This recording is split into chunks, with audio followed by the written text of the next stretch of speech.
this out. So I got I gotta express this because I think that people get confused on when people stop dealing with people because of this reason. If you one of them people who always got some BS going on in your life, God ain't working in your life. I'm just telling you now. It's almost like you gotta have this problem in order to be relevant. So let me give you the lowdown. An old friend of mine ran into me and he's like, yo, I want to talk to you. I know it's been like some years since we spoke. I said, okay, let's have this conversation. It's long overdue. He's like, first, let me apologize for disrespecting you. You know, that situation should have never happened. I said, went behind my back to try to be slick, right? He was like, okay, you gonna believe whatever I'm gonna say, whatever. I said, okay, I really don't care at this point. It's so old, it don't bother me. He was like, okay, well, our friendship should have meant more to you than that. I said, no, your loyalty should have meant more than that to me. See, this is the problem. When somebody mess up, they always want to play victim. They always want to like try to reverse it on the person that had nothing to do with the problem. So he was just like, is there a way that we can like just act to like just being cool? I said, no. No, this is our first and last conversation. And he looked at me, he said, what? I said, let me explain something to you. It's not even about anything other than loyalty over everything. And you try to be a disloyal person to me, which you were. I said, but the thing about it is your story changed so much, I knew you was lying. Right? Now you want to be friends with me because, one, it's safer to be friends with me because people like me. People like, yo, if he with him, I know they cool. It's safer to be around somebody that's in God's favor. See, I'm not going to let the devil hang out with me on a full-time basis, not even on a part-time basis. When I know you got the devil in you, you and the devil got to go kick it elsewhere. And you know when you're in a good space in life, when the conversation can be had, but at the end, you know that you don't even want this person around you. You've been delivered from that evil. People will always play victim when they cannot find up-to-date conversations to make things worse. So in the process of knowing who I am, I know like I can't have weird people around me. When I sit down and I conversate with people, it's because like I want to see what you got to say. Good morning, how's it going? A lot of people y'all have around y'all right now only around y'all because they want to try to benefit off of whatever is going on in your life. Don't believe me? Pay attention. I'm about to school you so you can take it back home with you. When you are down and out, how many real people are around you? I'm talking down and out. You ain't got no money. You ain't got no food. You ain't got no car. Your clothes is dingy. Like, how many of your friends really ride with you? Not that many. But when you up, and I mean up, money straight, house straight, clothes straight, everything straight, how many people you got around you then? You got more people than you need. You got more people than you need around you. You ever seen somebody? So look, I tell people all the time, I don't need you when I'm doing good. I got me when I'm doing good. I need you when I'm doing bad. You find out real quick like that not everybody that's around you is around you for the right reasons. Prime example. You want to know? I tell people this all the time. You want to know when your real friends is around? Income tax season. Your friends get their money, you don't hear a word from them. You don't hear a word from them. They owe you money. They out here shopping, posted it on Instagram and everything else, knowing they owe you bread. They don't know how that is. Like people, I'm going to tell you what my great grandmother said. God delivered me, but he didn't let me forget where I came from. I'm one of them people, if you owe me money and I see you out feeding your girl or you buying new shoes, wherever I see you at is where I'm gonna embarrass you at. If you got the new Jordans in your hand and you ain't got, I don't care if you owe me $5. You still owe me. And if I see a new pair of shoes on your feet, guess what? I'm finna take them off your feet. Why? Because I need you to understand that you can't play with a real one. You just can't. And it's the principle behind it. It's the principle behind it. It's a whole bunch of women out here right now, right? And ladies, don't take it the wrong way, but it is what it is. You will tell your best friend all your business about your man. All your business. Everything. Guess what? She processing that. Soon as you mess up, all of a sudden your man know everything that you've done wrong, because that woman was waiting for the opportunity to come in and break y'all up so she could slide in. You don't believe me? Go look. It's what it is. A woman that sees that, she might see something in your man that you do not see. He go to work. He don't complain. He don't care if you go out. He just want to be home. She want that. She want that. What you consider boring, she considers a prize. Men, see your woman dressing all up. A woman to say, you go to your woman like, hey, man, you don't dress like that for me. You know what your woman's response is? I ain't got to get dressed up to go to the corner store. Yes, you do. Yes, you do. I want you to be dressed up for me. If I just say, hey, let's go. If you stay ready, you ain't got to get ready. Men, your woman, if you got one of them women that ain't asking to go out every single weekend, but she want to go dinner during the week, she want to go get her nails done, man, you make sure you take care of that.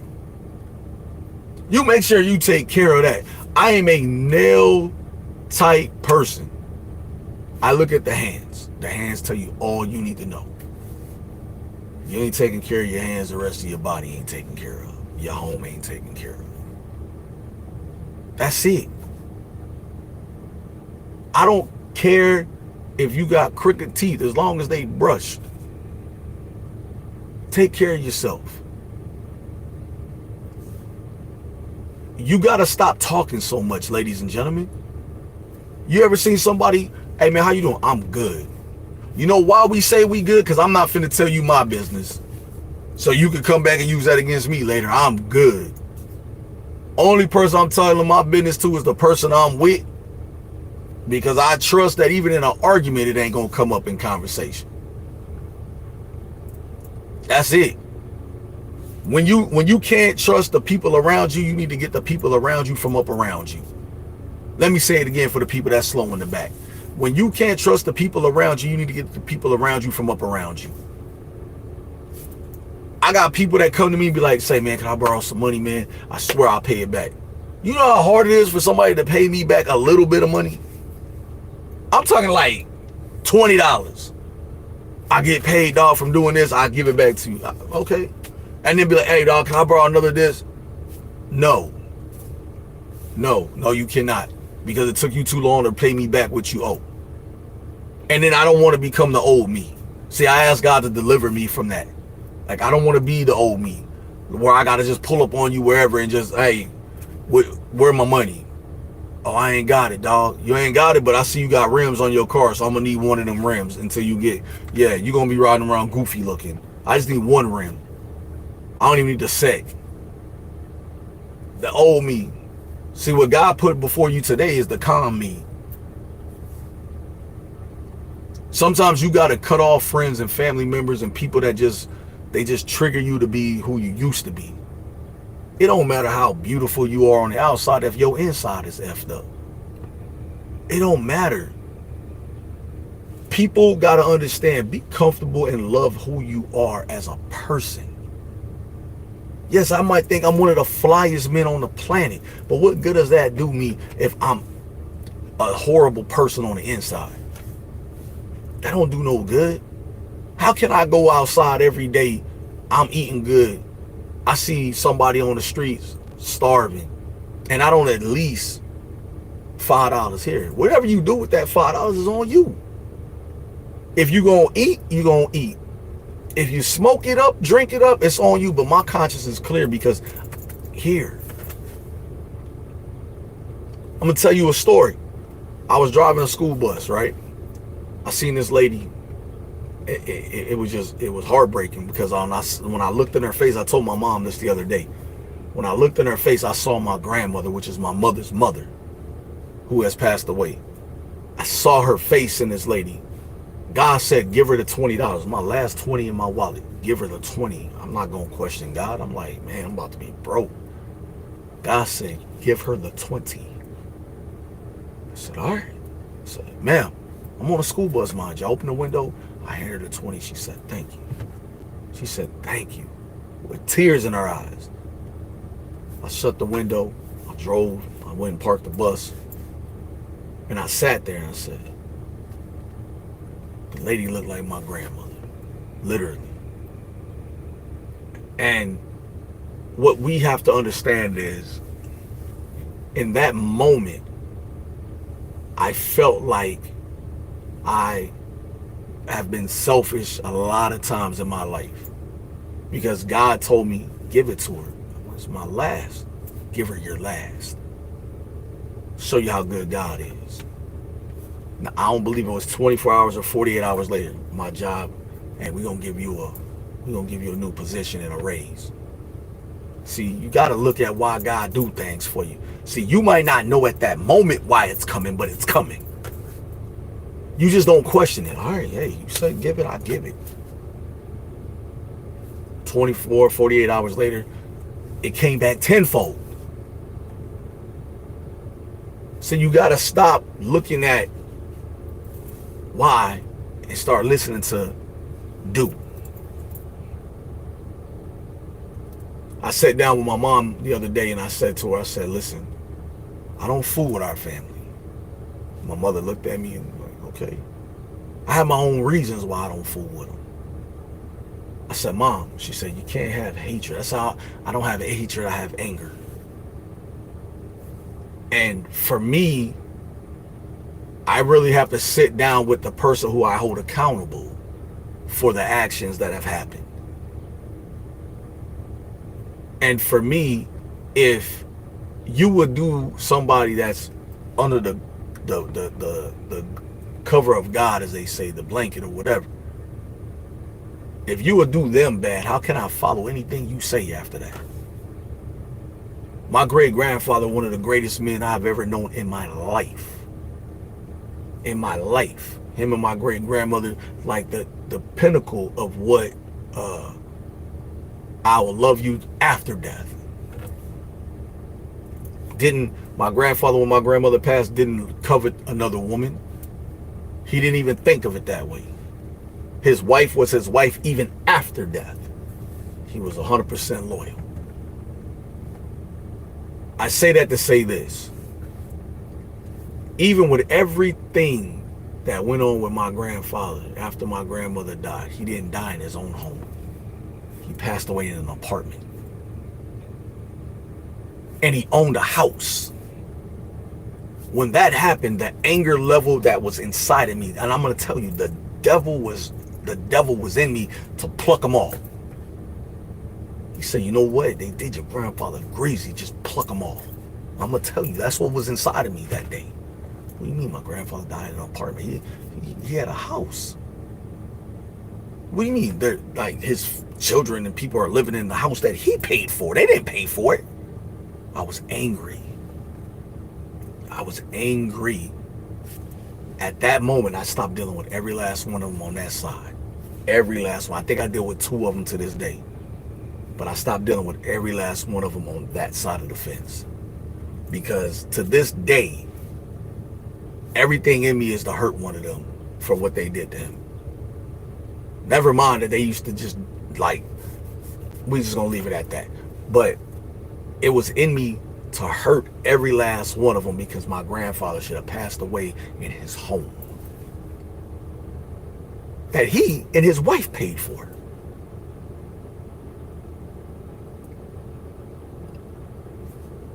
The day I made a decision that I'll never deal with them again, I stood on business. I stood on business. I will not never in the history be cool with them like I was when we were growing up, due to the fact that you did somebody wrong that was like a father to me. He would sit down and have real conversations with me They had a living room that nobody was allowed to go in, and we would sit in there and talk, and he would educate me, and he would tell me about life. Conversations nobody was privileged to, just me, him, and sometimes my great grandmother would come in there and she would be privileged to the conversation.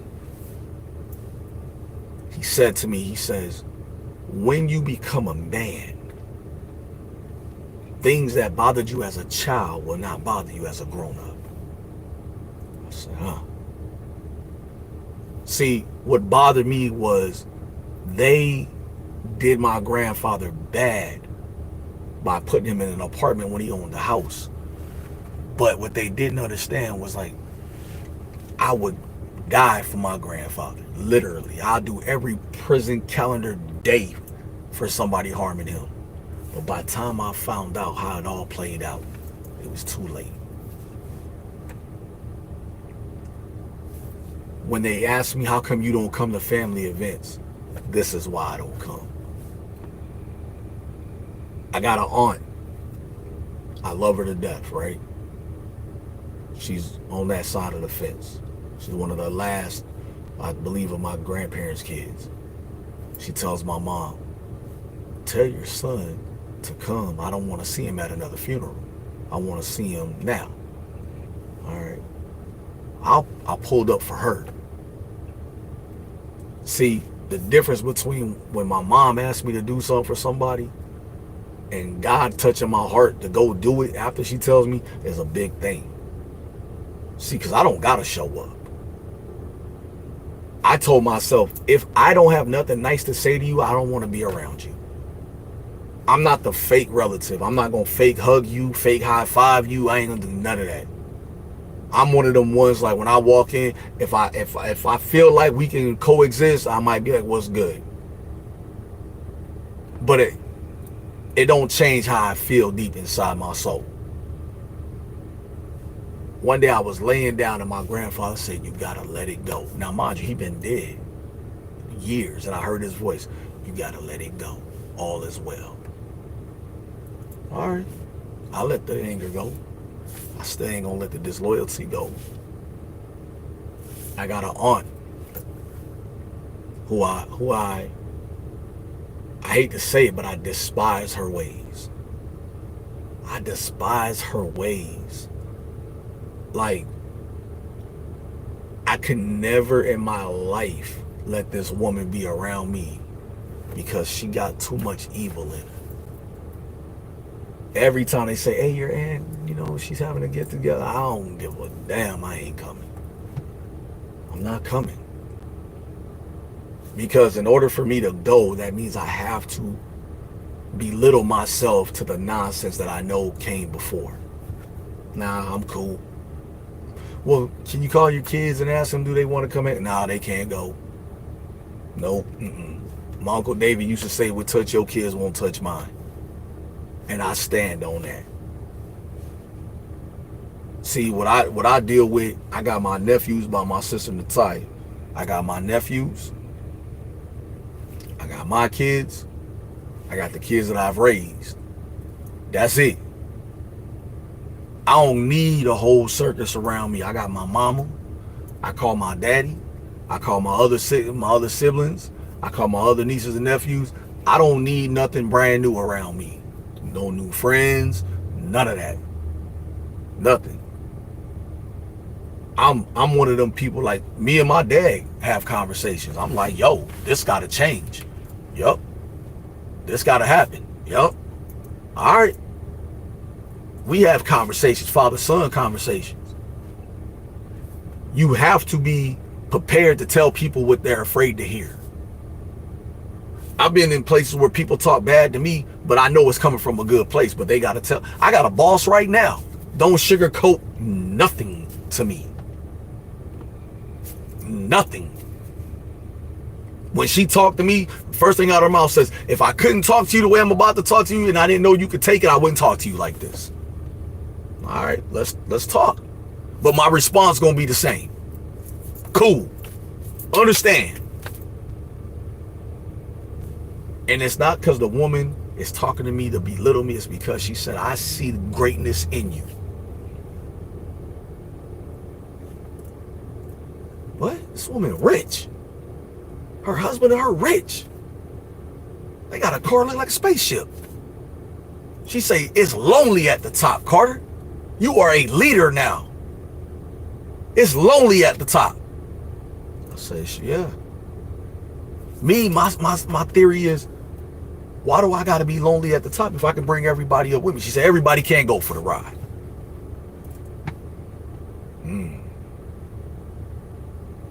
True statement. Because everybody don't know how to go for the ride. See, me, I do a lot of things. Like I'm the type of supervisor that if I feel like you're not doing it in a timely manner, I'll go do it. Because I want it done. And I know if I do it, it's going to get done right. When I first got trained to do certain things, like I was like, yo, you ain't show me all of this. Well, you ain't asked. Oh, well, I'm asking now. So now I ask a lot of questions. Because the only ignorant person is you. Well, you didn't ask. Well, I thought you would just tell me since it all goes together. No. Bare minimum is what they got to teach you at work. The bare minimum. Because truthfully, they don't really want you to have too much information too fast. Me, I'm going to go look for more information that's going to help me be a better person. All right. Let me help you.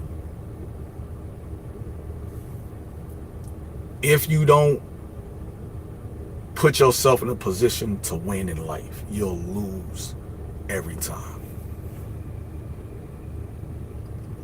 See, you want to look at faith, loyalty, and trust. And I'm going to say something. I can't really remember which disciple it was, but I remember when God was walking on water and he told him just to make eye contact with him. Can't really remember which one he was talking to, but he said, you make eye contact with me. The eye contact was, you don't got to look around, look down, or look past. Look at me. I'm going to guide you through your problems.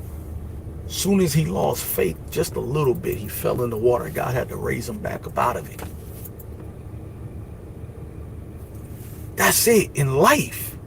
Your faith cannot be wavered, not even for a second. I had a lady tell me one time, how can I go to church when I know the man is not saying what's right to me? I said, I'm going to tell you what I was told my whole life. Don't worry about the messenger.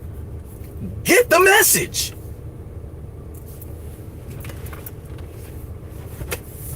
Get the message. Same thing in life. Don't worry about the messenger. Get the message. And you decipher what it says in between. When you're afraid to pay attention is when you will never be nothing more than what you're going to be right now. If you're average, you're going to be average. If you're low, you're going to be low. See, low people got to get to average people level so they can get to a higher plateau. You got to go through the steps. Don't worry about who told you you can't be something. You told yourself you could be. That's good enough. That's good enough. You love somebody for many, many years. A separation don't mean you don't love them no more. It means you need to know what it's like to be without them. Y'all need to know what it's like to be without them. All the attention in the world from everybody else don't take the place of that person. You got to know what it's like to be without a person. You got to know what it's like to say, you know what? Either I'm good without them, or I got to figure it out so I can be good with them. That's called a life lesson. Now understand what it is, boss.